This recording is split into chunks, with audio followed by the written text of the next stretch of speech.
الحمدللہ نحمدہ ونستعینہ ونستغفرہ ونؤمن بہ ونتوکل علیہ ونعوذ باللہ من شرور انفسنا ومن سیئات اعمالنا من یہدہ اللہ فلا مضل لہ ومن یضلل فلا ہادی لہ ونشهد أن لا إله إلا الله وحده لا شريك له ونشهد أن سيدنا وسندنا ونبينا ومولانا محمدا عبده ورسوله أما بعد فأعوذ بالله من الشيطان الرجيم بسم الله الرحمن الرحيم وَقُلْنَا يَا آدَمُ اسْكُنْ أَنْتَ وَزَوْجُكَ الْجَنَّةَ وَكُلَا مِنْهَا رَغَدًا حَيْثُ شِئْتُمَا وَلَا تَقْرَبَا هَٰذِهِ الشَّجَرَةَ فَتَكُونَا مِنَ الظَّالِمِينَ قال النبي صلى الله عليه وسلم ان العلماء ورثة الانبیاء آمنت باللہ صدق اللہ العظیم وصدق رسولہ النبی الکریم ونحن علی ذلک من الشاہدین والشاکرین والحمد للہ رب العالمین اللہم صلی علی محمد وعلی آل محمد كما صليت على إبراهيم وعلى آل إبراهيم إنك حميد مجيد اللهم بارك على محمد وعلى آل محمد كما باركت على إبراهيم وعلى آل إبراهيم إنك حميد مجيد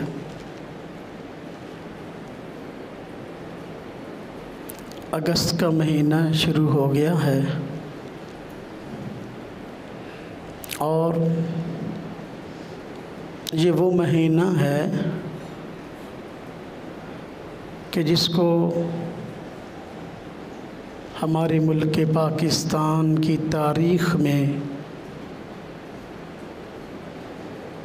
ایک بڑی اور اہم حیثیت حاصل ہے۔ ہمارا ملک پاکستان اگست کے مہینے میں وجود میں آیا۔ شمسی مہینوں میں سے اگست کا مہینہ تھا، اسلامی مہینوں میں سے رمضان کا مہینہ تھا۔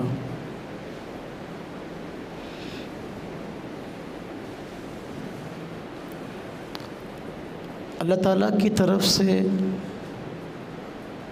انسان کے پاس بہت بڑی اور بڑی عظیم نعمتیں موجود ہیں، لیکن اپنا وطن، اپنی ہر طرح کی مذہبی آزادی یہ نعمتوں میں سے ایک عظیم نعمت ہے، اور یہ نعمت اللہ تبارک و تعالیٰ نے رمضان المبارک کے مہینہ میں اور اگست کے مہینہ میں عطا فرمائی ہے۔ آزادی یہ انسان کی ضرورتوں میں سے ایک بنیادی ضرورت ہے۔ اس لیے اللہ تبارک و تعالیٰ نے جب انسان کو پیدا کیا تو سب سے پہلے آزادی والی نعمت عطا فرمائی۔ اللہ پاک نے قرآن کریم میں حضرت سیدنا آدم علیہ السلام اور حضرت حوا کے پیدائش کا تذکرہ فرمایا ہے۔ تو ان کو پیدا کرنے کے بعد اللہ تعالیٰ نے جو نعمت ان کو عطا فرمائی اور ان کے سامنے اس کا اظہار فرمایا وہ آزادی تھی۔ اللہ پاک خود فرماتے ہیں وَقُلْنَا يَا آدَمُ اسْكُنْ أَنْتَ وَزَوْجُكَ الْجَنَّةَ، ہم نے کہا اے آدم اور تیری بیوی، تو بھی اور تیری بیوی بھی جنت میں رہو، وَكُلَا مِنْهَا رَغَدًا حَيْثُ شِئْتُمَا، آزادی سے جو چاہے کھاؤ۔ تو آزادی والی اللہ تبارک و تعالیٰ نے نعمت عطا فرمائی۔ یہ انسان کی بنیادی ضرورتوں میں سے اہم ضرورت ہے، لیکن آزادی کا یہ مطلب نہیں ہے کہ بندہ ہر اعتبار سے ہی آزاد ہے، کہ دنیا میں کسی قانون کا پابند نہیں ہے، حلال و حرام کا پابند نہیں ہے، ایسا نہیں۔ اللہ پاک نے آگے فرمایا وَلَا تَقْرَبَا هَٰذِهِ الشَّجَرَةَ، بتا دیا بھی بالکل بھی آزاد نہیں ہو۔ آزادی انسان کا حق ہے، لیکن ایسی آزادی جس میں وہ دنیا میں کسی قانون کا پابند نہ ہو، ایسی آزادی انسان کے لیے فائدہ مند نہیں ہے۔ تو اللہ تعالیٰ کی طرف سے ہم سب پہ بڑا کرم، بڑا احسان ہوا کہ اس نے اس مہینہ میں ہمیں اسلام کے مطابق زندگی گزارنے کے لیے ایک آزاد ملک، ایک آزاد ریاست عطا فرمائی۔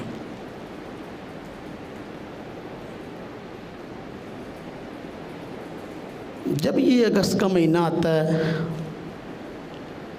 تو ملک پاکستان کی تاریخ کو بیان کرنے کے لیے اور اس کی تحریک آزادی کی تفصیل کو بیان کرنے کے لیے بس اوقات ایسا انداز اختیار کیا جاتا ہے کہ سننے والے یہ سمجھیں یہ ملک جن لوگوں نے حاصل کیا، اس کے پیچھے جن حضرات کی قربانیاں ہیں، اس کے پیچھے جن حضرات کی محنتیں ہیں، وہ کوئی دیندار لوگ نہیں تھے، وہ کچھ سیکولر لوگ تھے۔ وہ تو صرف روٹی کپڑا مکان کا نعرہ لگانے والے تھے۔ ابھی اگست کا مہینہ آ گیا، جو سیکولر لوگ ہیں، جو کسی دین اور مذہب کے پابند نہیں ہیں، رب تعالیٰ کی ذات پر ان کا ایمان نہیں ہے، اگر زبان سے ایمان کا اظہار کرتے ہیں تو لیکن کامل ایمان نہیں ہے، وہ ان دنوں کے اندر اس طرح کی بات کرتے ہیں کہ ملک پاکستان روٹی کپڑے مکان کی بنیاد پہ حاصل کیا گیا، اور اس کے پیچھے کوشش کرنے والے بھی ایسے ہی لوگ تھے۔ حالانکہ یہ ملک پاکستان کی تاریخ کو، تحریک آزادی کی تاریخ کو مسخ کرنے کی کوشش ہے، اس کا حقیقت سے دور کا بھی واسطہ نہیں ہے۔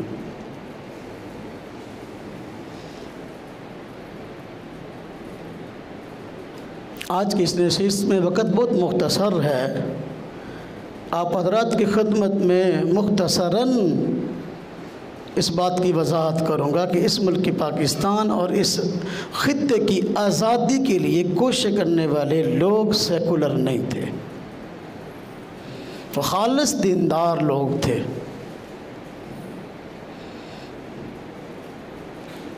ملک اغیار کے ہاتھوں میں گیا کب؟ ہمارا یہ خطہ ہندوستان غیر مسلموں کے ہاتھوں میں گیا کب؟ مغلیہ خاندان میں، جب عیش و عشرت نے راج کیا اور ان لوگوں نے اپنی اقتدار کی ذمہ داریوں کو اچھے طریقے سے نہ نبھایا، خود طرح طرح کی عیاشیوں میں پڑ گئے اور نہ تو لوگوں کی مذہبی ضروریات کا خیال رکھا اور نہ ہی لوگوں کی بنیادی دنیاوی ضرورتوں کا خیال رکھا۔ ہر اعتبار سے نااہلی سامنے آئی، عوام کا اعتماد ان سے ہٹ گیا۔ آہستہ آہستہ غیر مسلم لوگ ادھر ادھر کے ہمارے اس خطے پر نظر رکھنے لگے کہ یہاں کے لوگ اپنے حکمرانوں سے مطمئن نہیں ہیں، حکمران خود اپنی عوام پر ان کی گرفت مضبوط نہیں ہے، اس خطے پر قبضہ کیا جائے، یہ سونے کی چڑیا ہے، وسائل کا گھر ہے، تو کیا خوب رہے گا۔ انگریز نے یہاں ایک کمپنی ایسٹ انڈیا کمپنی کے نام سے تجارتی کمپنی متعارف کروائی۔ بنیادی طور پہ اس کا مقصد یہاں کوئی تجارت نہیں تھا، تاجر بن کے آیا تھا، لیکن اصل مقصد یہاں کے خطے پر، یہاں کے وسائل پر قبضہ تھا۔ اب یہ جو سلسلہ شروع ہوا، ادھر ادھر سے دوسرے غیر مسلم حضرات کی طرف سے ہمارے خطے میں دخل اندازی کا اور مغلیہ خاندان کی نااہلی کا سلسلہ شروع ہوا۔ عوام ان سے ہر اعتبار سے بدگمان ہو گئے، نہ معاشی لحاظ سے مضبوط تھے، نہ مذہبی لحاظ سے کوئی رہنمائی تھی۔ تو وہ لوگ جو واقعی اس امت کے وارث ہیں اور اس امت کے جو ہے صحیح معنوں میں مقتدا ہیں، انہوں نے اپنی ذمہ داری کو سمجھتے ہوئے پہلے مغلیہ خاندانوں کے حکمرانوں کو کئی طرح کے اصلاحی خطوط لکھے۔ اس دور میں خط کی بڑی اہمیت تھی، ذرائع مواصلات میں رابطے کا بہترین ذریعہ خط ہوتا تھا۔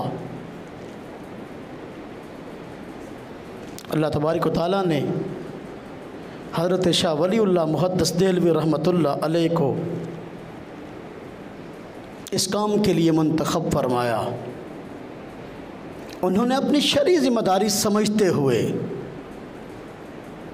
عوام کے اندر بھی مذہبی روح پھونکنے کی کوشش کی، حکمرانوں کو بھی خطوط لکھ کر واسطوں کے ذریعے سے توجہ دلائی کہ بھئی تم اپنی نااہلی کا ثبوت دے رہے ہو، اور تمہاری اس نااہلی کی وجہ سے ایک وقت آئے گا کہ یہ ملک اغیار کے ہاتھ میں چلا جائے گا۔ حضرت شاہ ولی اللہ محدث دہلوی رحمۃ اللہ علیہ ہندوستان کے علماء میں ایک بہت بڑا کردار رکھتے ہیں۔ ہندوستان کے علماء ہیں، مذہبی طبقات ہیں، عموماً ان کی حدیث کی سند حضرت شاہ ولی اللہ محدث دہلوی رحمۃ اللہ علیہ تک پہنچتی ہے، یعنی آگے سارے ان کے شاگرد ہیں، بہت بڑی علمی شخصیت تھے، اور ان کی بات کا حکمرانوں تک بھی اثر ہوتا تھا، عوام بھی ان کے چاہنے والے تھے۔ انہوں نے اپنے تئیں بہت ساری کوششیں کی، لیکن جب بگاڑ حد سے گزر جائے اور حد سے بڑھ جائے تو پھر بس اوقات کوششیں یہ بیکار ثابت ہوتی ہیں، یا ان کے وہ نتائج سامنے نہیں آتے جو آنے چاہیے۔ چنانچہ ایسا ہی ہوا۔ حضرت شاہ ولی اللہ محدث دہلوی رحمۃ اللہ علیہ نے جو کوششیں کیں، عوام میں تو ان کی کوششوں کو پذیرائی حاصل ہوئی، لیکن حکمرانوں نے جو ہے وہ کوئی توجہ نہ کی اور ٹس سے مس نہ ہوئے، اپنی عیاشیوں میں لگے رہے۔ نتیجہ یہ ہوا کہ اس کے کچھ ہی دیر بعد انگریز نے اپنے پرپرزے ہندوستان میں پھیلانا شروع کر دیے، اقتدار ان کے ہاتھ میں چلا گیا۔ تو اس ملک کی معاشی ترقی، اس خطے کی، بلکہ ملک تو کیا خطہ ہندوستان، معاشی ترقی اور اس کی روحانی ترقی کے لیے جو بہترین کوششیں ہوئی ہیں، ان میں علماء کرام کا ایک بہترین کردار ہے۔ حضرت شاہ ولی اللہ محدث دہلوی رحمۃ اللہ علیہ کے بعد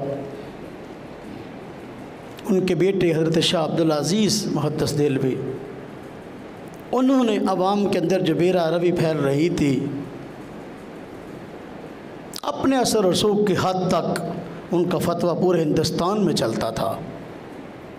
عوام کو اس طرح متوجہ کرنے کی کوشش کی حکمرانوں کو بھی، لیکن خاطر خواہ نتائج حاصل نہ ہوئے. ان کے بعد ان کی نسل میں اور ان کے چاہنے والوں میں اللہ تبارک و تعالیٰ نے حضرت شاہ اسماعیل شہید رحمۃ اللہ علیہ کو اور حضرت سید احمد شہید رحمۃ اللہ علیہ کو پیدا کیا. حضرت شاہ اسماعیل شہید رحمۃ اللہ علیہ ان حضرات کے اولاد میں تھے. حضرت سید احمد شہید رحمۃ اللہ علیہ ہندوستان کی ایک با اثر شخصیت تھے. اللہ تبارک و تعالیٰ نے ان پر یہ کرم اور احسان فرمایا کہ وہ روحانی سلسلے کے ساتھ جڑے اور خود بھی اللہ اللہ کرتے تھے اور لوگوں کو بھی اللہ اللہ سکھاتے تھے. تو سینکڑوں نہیں لاکھوں کی تعداد تک ان کے مریدین پہنچ گئے بہت تھوڑے وقت کے اندر. اب جب انگریز ہندوستان میں اپنے قدم جما رہا تھا، ان حضرات نے اپنی شرعی ذمہ داری سمجھتے ہوئے کہ بھائی اپنی بساط کی حد تک آواز لگانا ہم سب کی ذمہ داری ہے. آپ نے اس سلسلے میں حضرت سید احمد شہید رحمۃ اللہ علیہ نے، حضرت شاہ اسماعیل شہید رحمۃ اللہ علیہ نے لوگوں سے اس مسئلے پر بیعت لینی شروع کی کہ ہم ہرگز انگریز کے اقتدار کو قبول نہیں کریں گے، اس خطے پر اس کے اقتدار کو قبول نہیں کریں گے، اور اس مہم میں ہمیں کسی بھی قسم کی قربانی دینی پڑے تو گریز نہیں کریں گے. چنانچہ ہزاروں کی تعداد میں آپ کے گرد مسلمان جمع ہو گئے اور انگریز کے خلاف لڑنے کے لیے کھڑے ہو گئے. انگریز جب ہندوستان میں آیا تو اس وقت ذاتی طور پر بہت مضبوط نہیں تھا، چونکہ تجارتی کمپنی کے نام سے آیا تھا. تاجروں کے پاس کتنی کی فوج ہوتی ہے؟ فوجیں تو نہیں ہوتی لڑائی کے لیے، لیکن تاجر کے پاس پیسہ ہوتا ہے. انگریز کے پاس پیسہ تھا، اس نے بندے خریدے جو ہندوستان کے رہائشی تھے، جو انگریز کو اور اس کی پالیسیوں کو تحفظ دیں. اس سلسلے میں جو سکھ تھے، سکھ، انہوں نے انگریز کا ساتھ دیا اور انگریز کے اقتدار کو مضبوط کیا. انگریز نے اپنی فوج کے طور پر، اپنے گماشتوں کے طور پر، اپنے ایجنٹوں کے طور پر سکھوں کو استعمال کیا. نتیجہ یہ ہوا کہ مسلمانوں کو انگریز سے خطرہ تو تھا ہی، لیکن سکھوں سے بھی خطرات سامنے آنے لگے. جگہ جگہ جو ہے نا وہ اب سکھ اور مسلمان کی جو ہے نا وہ لڑائی سامنے آ گئی. یعنی فریق تو تھے انگریز، سکھ تو ہندوستان کے رہائشی تھے، ان سے لڑائی کوئی نہیں تھی، لیکن انگریز نے ایسی چال چلی کہ سکھ جو ہے وہ ایک فریق کے طور پر مسلمانوں کے سامنے آ گئے. اس لیے حضرت سید احمد شہید رحمۃ اللہ علیہ نے، حضرت شاہ اسماعیل شہید رحمۃ اللہ علیہ نے ان سکھوں سے پہلے مقابلہ کرنا ضروری سمجھا. یہ ان کے ایجنٹ ہیں، ان کے پروردہ ہیں، ان کے پیسے پہ پلنے والے، ان کے اشارے پہ چلتے، پہلے ان کا علاج کیا جائے، پھر ہمارا خطہ انگریز سے جو ہے وہ چھوٹ سکتا ہے. چنانچہ سکھوں سے جگہ جگہ لڑائیاں شروع ہوئیں، جنگیں شروع ہوئیں. حضرت سید احمد شہید، حضرت شاہ اسماعیل شہید رحمۃ اللہ علیہ، اللہ پاک نے بہت ان کو صلاحیتوں سے نوازا تھا. تعلق معلّہ بھی خوب تھا، جرأت و بہادری بھی خوب تھی. جگہ جگہ پہ ان حضرات سے مٹ بھیڑ ہوئی، جنگیں ہوئیں، مسلمانوں کو لمحے نے فتح دی. لیکن کسی بھی جنگ میں اس وقت تک کامل فتح حاصل نہیں ہو سکتی جب تک کہ اندرونی لوگ جو نقصان پہنچا رہے ہیں ان کی اصلاح نہ ہو جائے۔ اندر سے بہت لوگ بک گئے، غدار ہو گئے۔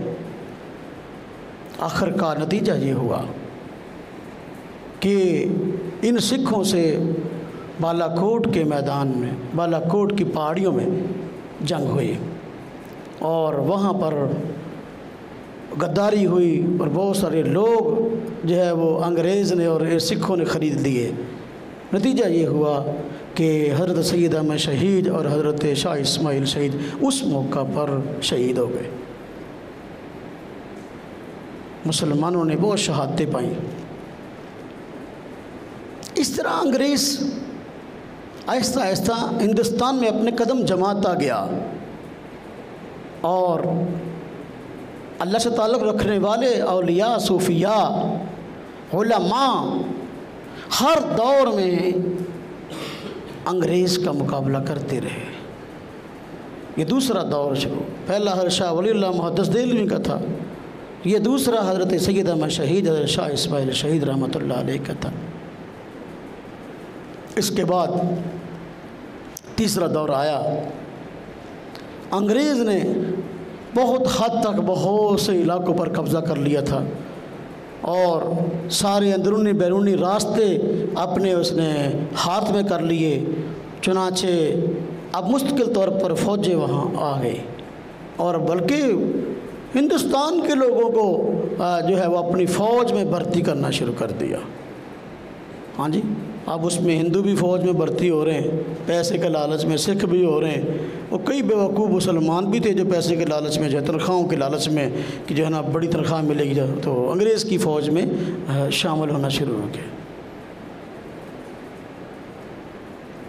اب اللہ تبارک و تعالیٰ نے ایک اور اللہ والے کو کھڑا کیا جس نے انگریز کا مقابلہ کرنے کے لیے اپنے ارد گرد اپنے چاہنے والوں کو کھڑا کرنا شروع کیا، اور وہ عظیم شخصیت حضرت شیخ المشائخ حضرت حاجی امداد اللہ مہاجر مکی رحمۃ اللہ علیہ کی شخصیت۔ جس طرح میں نے عرض کیا، حضرت سید احمد شہید رحمۃ اللہ علیہ تھے نا، وہ تو پیر تھے۔ وہ پیر عام طور پر پیر کے بارے میں تصور کیا ہوتا ہے کہ اپنی اللہ اللہ کرے، لوگوں کو کروائے، باہر کے جھگڑوں سے اس کو کیا غرض۔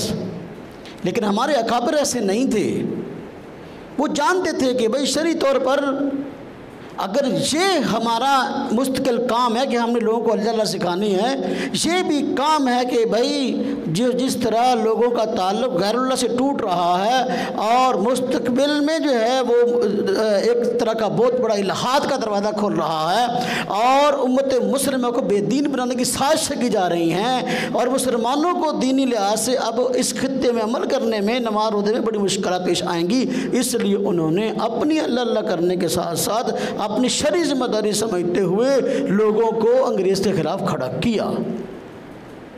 حضرت امجد الفسانی اپنا حضرت حاجی امداد اللہ مہاجر مکی رحمۃ اللہ علیہ بہت بڑی روحانی شخصیت تھے، اور تقریباً ہندوستان کے جتنے صوفیاء تھے ان کے معتقد تھے، علماء تھے ان کے معتقد تھے، بہت بڑے اللہ والے تھے۔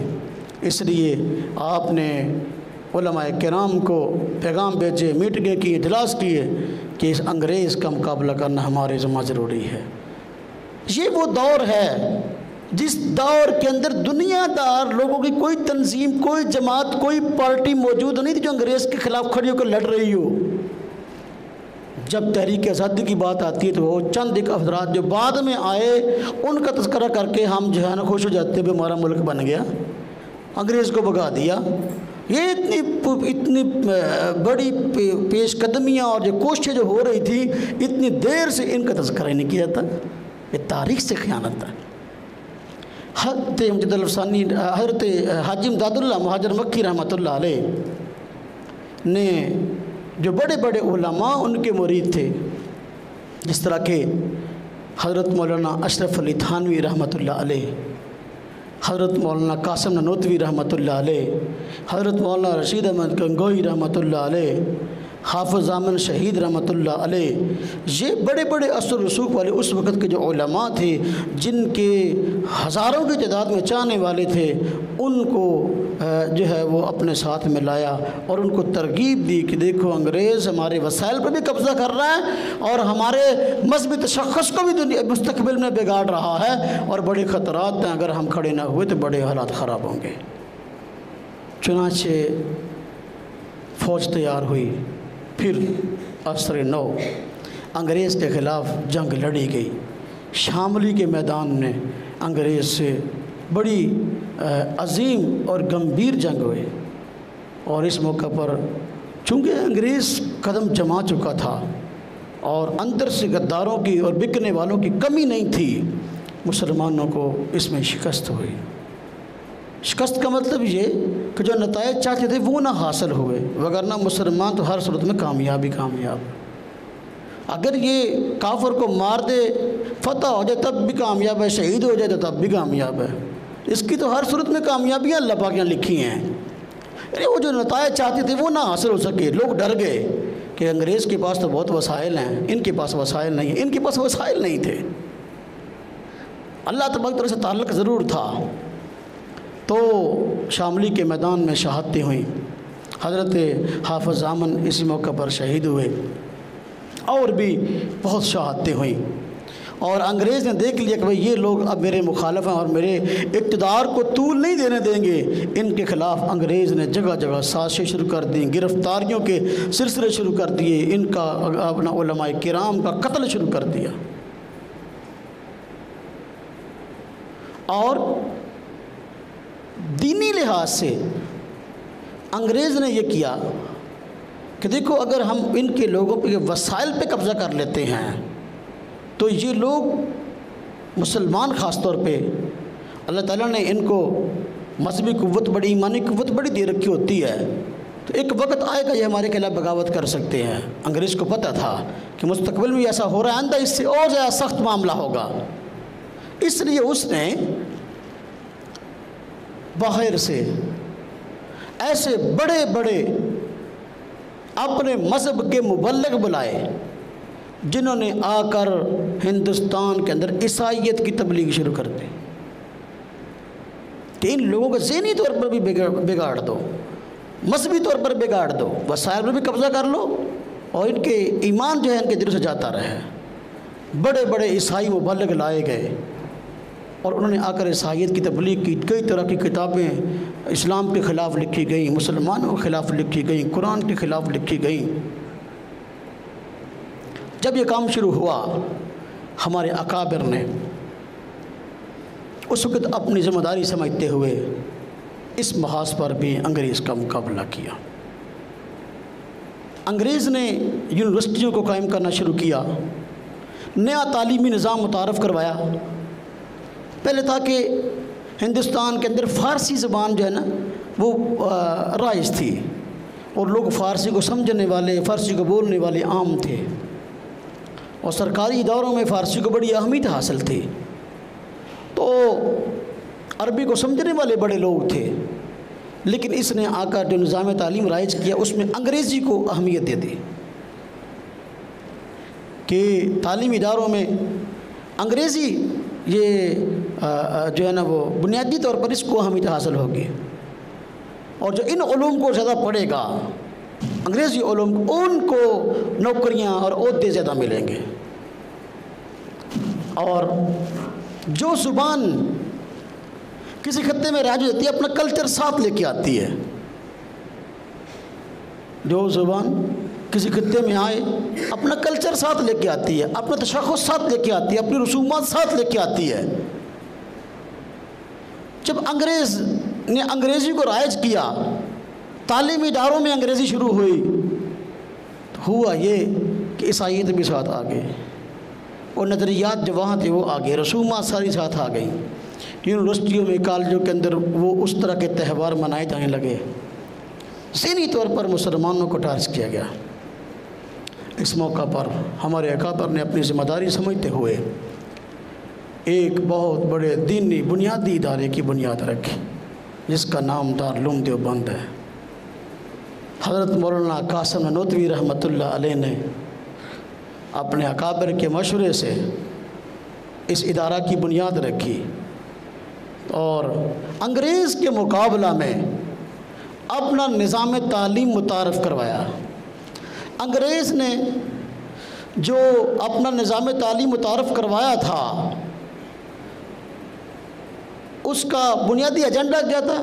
لارڈ میکالے نے جو اس وقت اس نظام کو رائج کرنے میں بنیادی کردار ادا کر رہا تھا، اس نے ہندوستان میں اعلان کیا تھا کہ ہم نے جو کالج اور یونیورسٹیوں میں اپنا نظام جاری کیا اور تعلیمی سسٹم لے کر آئے ہیں، ہمارا اس میں مقصد کیا ہے؟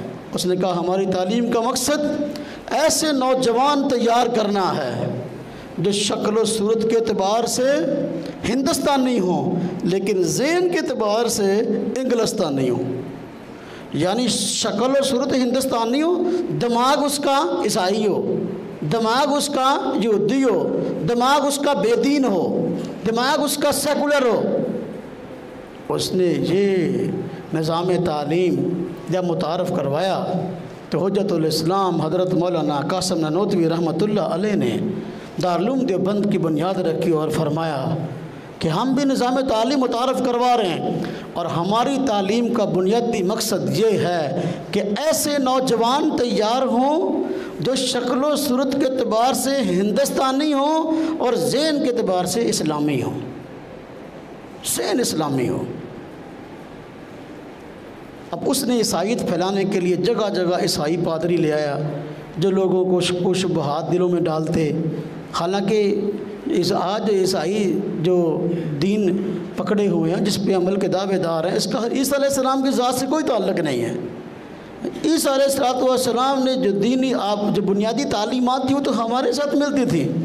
سیدنا آدم علیہ السلام سے لے کر حضور نبی پاک صلی اللہ علیہ وسلم تک جتنے نبی آئے سب کی بنیادی دینی تعلیمات ایک تھیں، نظریات عقائد میں کوئی فرق نہیں تھا، سب میں توحید تھی، سب میں فرشتوں پر ایمان، کتابوں پر ایمان، تقدیر پر ایمان، قیامت پر ایمان، بنیادی عقائد نظریات سب ایک تھے، کسی میں کوئی فرق نہیں کسی نبی کی تعلیم میں۔ آج کی عیسائیت تو شرک کی دعوت دیتی ہے، خدا ایک کی بجائے تین بتاتی ہے۔ عیسیٰ علیہ السلام کا اس سے کوئی تعلق ہی نہیں ہے۔ جب عیسیٰ علیہ السلام پیدا ہوئے تو اس وقت انہوں نے کہا انی عبداللہ آتانی الکتاب وجعلنی نبیّا، میں تو اللہ کا بندہ ہوں۔ جو اللہ کے بندے تھے ان کو خدا بنا کے پیش کر دیا۔ بار کا جب اس طرح معاملہ ہوا، انگریز ہندوستان میں عیسائیت پھیلانے کے لیے آیا تو ایک ان کا مذہبی رہنما تھا، عیسائی پادریوں کا سردار بڑا، جس طرح کے جو جدید تعلیم متعارف کروائی اس کا ذمہ دار بنیادی طور پر لارڈ میکالے تھا۔ تو اس طرح جو مذہبی تعلیم تھی اور عیسائیت پھیلانے میں جو مبلغین لایا تو ان کا جو بنیادی بڑا تھا اس کا نام پادری فاؤنڈر تھا، پادری فاؤنڈر۔ یہ پادری فاؤنڈر اپنے ساتھ سینکڑوں پادری ہندوستان سے لے کر آیا تاکہ مسلمانوں پر مذہبی یلغار بھی کریں اور ان کے وسائل پر قبضہ تو ہم نے کرنا ہی کرنا ہے لیکن ساتھ ان کے ذہن و دماغ پر بھی قبضہ کر لیں۔ چنانچہ جگہ جگہ عیسائیت کی تبلیغ ہونے لگی اور اس طرح کے ادارے کھل گئے کہ شرع عام جو ہے وہ جو ان کی کفری نظریات تھے ان کی تبلیغ کی جاتی اور اسلام کا مذاق اڑا جاتا، قرآن کا مذاق اڑا جاتا، حضور نبی صلی اللہ علیہ وسلم کا مذاق اڑا جاتا۔ اس دور میں جو کتابیں چھپی ہیں بہت ساری میرے پاس موجود ہیں، میں نے بڑی مشکل سے حاصل کی ہیں، 100 سال پرانی، 100 سال اس دور کی کتابیں بہت ساری ایسے اسلام کے خلاف لکھی گئی۔ اب وہ کتابیں پڑھنے سے اندازہ ہوا کہ اسلام کے خلاف کتنی بڑی سازش تھی۔ یہ کوئی روٹی کپڑے مکان کا مسئلہ تھا؟ ہم سمجھتے ہیں یہ ملک الگ حاصل کیا روٹی کپڑے کی بنیاد پر۔ جن لوگوں نے جو ہے وہ ملک کے پاکستان کے اس حاصل کرنے میں اس خطے کو انگریز سے چھڑانے میں کوشش کی، مسئلہ روٹی کپڑا مکان تھا۔ انگریز کے دور میں روٹی کپڑا مکان نہیں ملتا تھا۔ کس چیز کی کمی تھی؟ کمی تھی تو یہ مذہبی اقتدار، لوگوں سے روحانیت کو کھینچا جا رہا تھا، اللہ سے تعلق کو توڑایا جا رہا تھا، ایمان خراب کیا جا رہا تھا۔ ہمارے اکابر علماء کرام نے اپنی ذمہ داری سمجھتے ہوئے کہ جس طرح ہم نے انگریز کا مقابلہ میدان جنگ میں کرنا ہے، جس طرح کہ میں نے یہ دور بیان کی، انگریز سے سامنا کیا اور انگریز کو بھاری نقصان پہنچایا جنگوں میں، علماء کرام کا کردار ہے، دیندار طبقے کا کردار ہے۔ اسی طرح علماء کرام نے اپنی ذمہ داری سمجھتے ہوئے کہ بھئی یہ جو انہوں نے عیسائیت پلانے کا پروگرام بنایا ہندوستان کے اندر، تو ہم اس پروگرام کو بھی کامیاب نہیں ہونے دیں گے۔ ہمارے اکابر میں ایک عظیم نام ہے اور عظیم آدمی ہیں جن کا نام ہے حجت الاسلام حضرت مولانا رحمۃ اللہ کرانوی رحمۃ اللہ علیہ۔ کرانہ یہ ہندوستان کا علاقہ ہے، وہاں کے رہنے والے عالم تھے۔ اللہ تعالیٰ نے ان کو بہت زیادہ خصوصیات سے نوازا تھا۔ اسلام کا مطالعہ خوب تھا، خوب اسلام کو جانتے تھے، اسلام کے دلائل کو جانتے تھے، اسلام پر وارد ہونے والے اعتراضات کے جوابات سے خوب واقف تھے، اور عیسائیت کے گھر کا بھی خوب مطالعہ تھا، اور جانتے تھے کہ اس دور میں عیسائیوں نے کون سا عقیدہ گھڑا اور کیسے ایجاد کیا۔ اور جو تورات زبور انجیل کے نسخے وہ اٹھائے پھرتے تھے، تورات زبور انجیل کے نسخوں کی تاریخ اور مختلف نسخے مختلف ممالک کے اس دور میں چھپے ہوئے بھی ان کے پاس موجود تھے، اور جو گڑبڑیں مستقل کرتے آ رہے تھے، انجیل میں تبدیلیاں، تورات میں تبدیلیاں اور صحیفوں میں تبدیلیاں، اس پر بھی ان کے پاس بھاری ایک ذخیرہ موجود تھا۔ جب انگریز نے پادری فاؤنڈر کو یہاں لا کر سینکڑوں پادریوں کو اس کے متحد کر کے عیسائیت پھیلانے کا ایجنڈا دیا، تو اللہ تبارک و تعالیٰ نے اس مرد کلندر کو کھڑا کیا، حضرت مولانا رحمۃ اللہ کرانوی رحمۃ اللہ علیہ نے، اور دیگر علماء کرام کو ساتھ دے کر ان کا اس طرح مقابلہ کیا کہ انگریز کے یہ پادری ملک سے فرار ہونے پر مجبور ہو گئے۔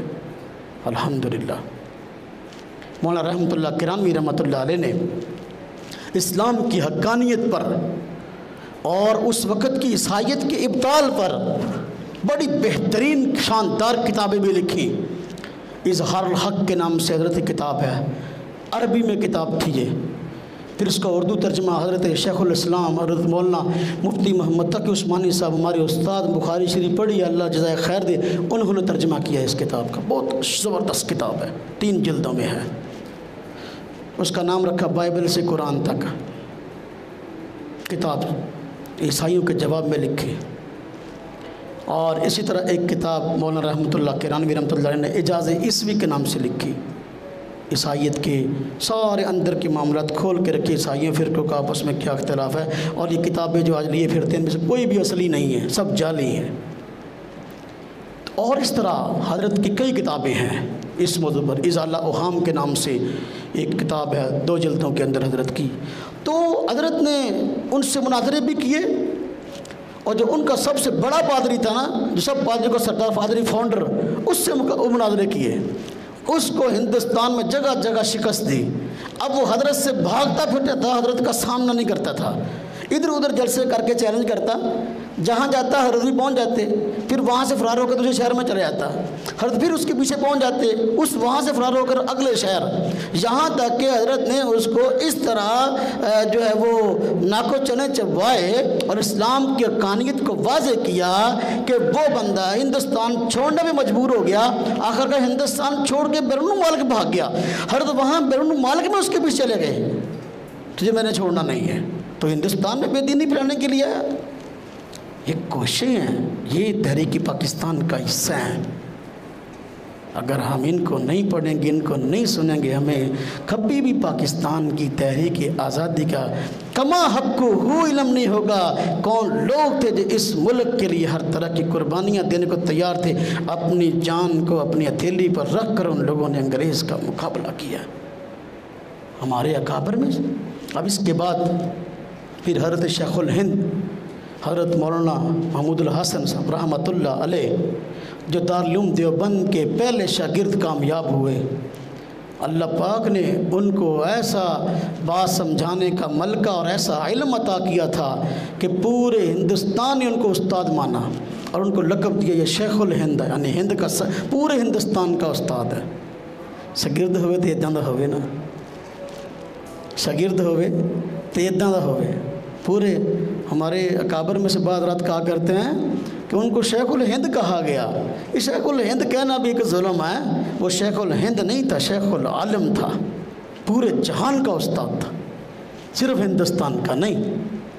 اب انہوں نے باقاعدہ خود اپنے شاگرد تیار کیے انگریز کے ساتھ مقابلہ کرنے کے لیے، اور مختلف ارد گرد کے جو اسلامی ممالک تھے ان وہاں کے حکمرانوں کو خطوط لکھے، اپنے بندے بھیجے اور ان کو متوجہ کیا کہ دیکھو آج یہ ہندوستان انگریز کے قبضے میں جا رہا ہے، مت سمجھو کہ تم لوگ یہاں بڑے سکون سے بیٹھو گے، ایک وقت آئے گا کہ تمہارے ممالک کے اندر بھی یہی کچھ ہوگا جو آج ہندوستان میں ہو رہا ہے، لہذا ہندوستان کو بچا لو، یہاں سے انگریز کو بھگا دو ہمارے ساتھ مل کر، اگر انگریز کو یہاں سے نہیں بھگاؤ گے ایک وقت آئے گا پھر تم خود رحم کی اپیل کرو گے۔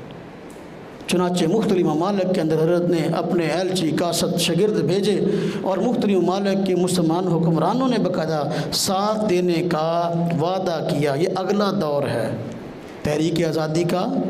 پہلا دور حضرت شاہ ولی اللہ کا، دوسرا دور حضرت شاہ اسماعیل شہید حضرت سید احمد شہید کا، تیسرا دور حضرت حاجی امداد اللہ مہاجر مکی رحمۃ اللہ علیہ کا اور ان کے ساتھیوں کا، چوتھا دور حضرت شیخ الہند کا اور ان کے شاگردوں کا۔ حضرت نے جو یہ تحریک چلائی، یہ تحریک ریشمی رومال کے نام سے آج تاریخ کا حصہ ہے۔ ریشمی رومال سے کیوں کہتے تھے؟ وہ ایک تحریر تھی رومال پہ لکھی ہوئی جس میں انگریز کے اہداف، امت مسلمہ پر مظالم اور اس کے آئندہ کے اہداف کو بیان کیا گیا تھا، اور امت مسلمہ کے جتنے رہنما تھے، ارد گرد اسلامی حکومتوں کے حکمران تھے، ان کو بیدار کیا گیا، ان کی ذمہ داری سے ان حضرات کو آگاہ کیا گیا تھا، اور ریشم رومال پر تحریر لکھی ہوئی تھی۔ اور اس طرح جو ہے نا اس دور میں کاغذ قلم اتنا عام نہیں تھا، اگر عام تھا بھی تو کاغذ جلدی پھٹ جاتا ہے، کپڑے پر کوئی تحریر لکھی ہو تو زیادہ دیر تک محفوظ رہتی، خراب نہیں ہوتی، اس لیے اس تحریک کا نام تحریک ریشمی رومال تھا۔ وقت تو میرا ختم ہو گیا ہے، بات تو بہت ابھی میں نے جو ہے نا وہ شروع کی ہے کہ تحریک آزادی کیسی ہوئی ہے۔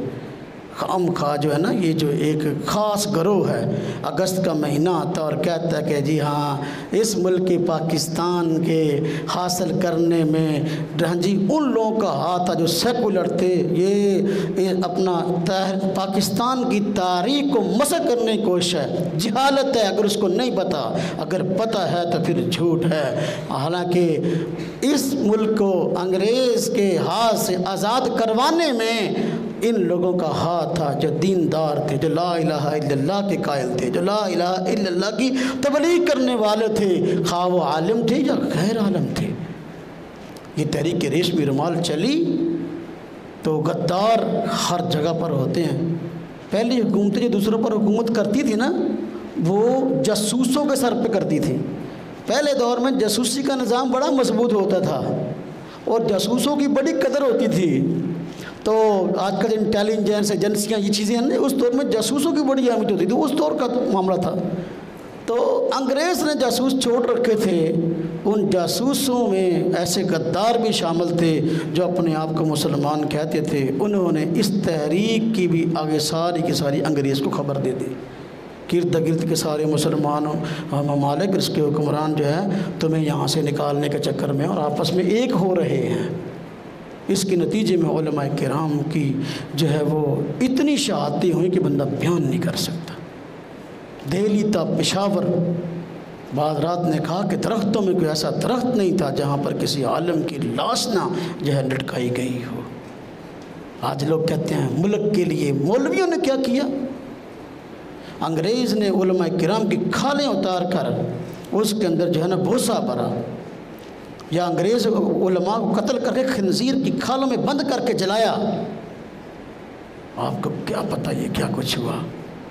نہ آج میں عرض کیا کرتا ہوں یا تو دین کی بات سیکھنے کا شوق ہی نہیں ہے، اگر کسی کو کوئی شوق ہوتا ہے تو کہتا ہے میں نیٹ سے سن لوں گا، اور نیٹ پہ کون بیٹھا اور کون نہیں بیٹھا، کون کیا کہہ رہا ہے، سچ کہہ رہا ہے جھوٹ کہہ رہا ہے، اپنا ہے یا غیر ہے، کیا اس چیز کی ہمیں تمیز ہے؟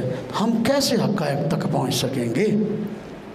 الحمدللہ ہر دور میں اللہ تبارک و تعالیٰ نے اس دیندار طبقے کو یہ قوت بخشی ہے، یہ صلاحیت بخشی ہے کہ انہوں نے اپنی ذمہ داری سمجھتے ہوئے ہر دور میں امت مسلمہ کی رہنمائی کی ہے، اور بڑی سے بڑی قربانی دینے سے گریز نہیں کیا۔ انشاءاللہ میں اس سے آگے اگلے جمعۃ المبارک میں تفصیل عرض کروں گا کہ اس کے بعد تحریک آزادی کیسے چلی اور اس میں دیندار لوگوں کا کیا کردار تھا، دیندار لوگوں کا کیا کردار تھا۔ پاکستان مسلم لیگ بنی اور پاکستان مسلم لیگ کے جو بڑے بنیادی قائد تھے علامہ محمد اقبال اور محمد علی جناح صاحب، لیاقت علی خان صاحب اور جتنے حضرات تھے، یہ ذہناً سیکولر تھے، یہ دیندار تھے۔ میں اس پہ انشاءاللہ تفصیل سے گفتگو کروں گا، وقت بڑا تھوڑا ہوتا ہے، میری تو کوشش ہوتی ہے بھی ایک مجلس میں ایک بات سمجھا دوں، زندگی میں کبھی اس بات کو آگے سمجھانا پڑے تو لوگوں کے لیے آسان ہو جائے، لیکن جمعہ کا وقت ہے اور وقت تھوڑا تھا، میں نے جہاں تک بات کی ہے انشاءاللہ اس سے آگے اللہ تبارک و تعالیٰ نے توفیق عطا فرمائی تو اگلے جمعۃ المبارک میں عرض کروں گا۔ اللہ تبارک و تعالیٰ یہ ملک، یہ خطہ اللہ تعالیٰ نے ہم سب کو عطا فرمایا ہے، ہمیں اس کی قدر کرنے کی توفیق عطا فرمائے۔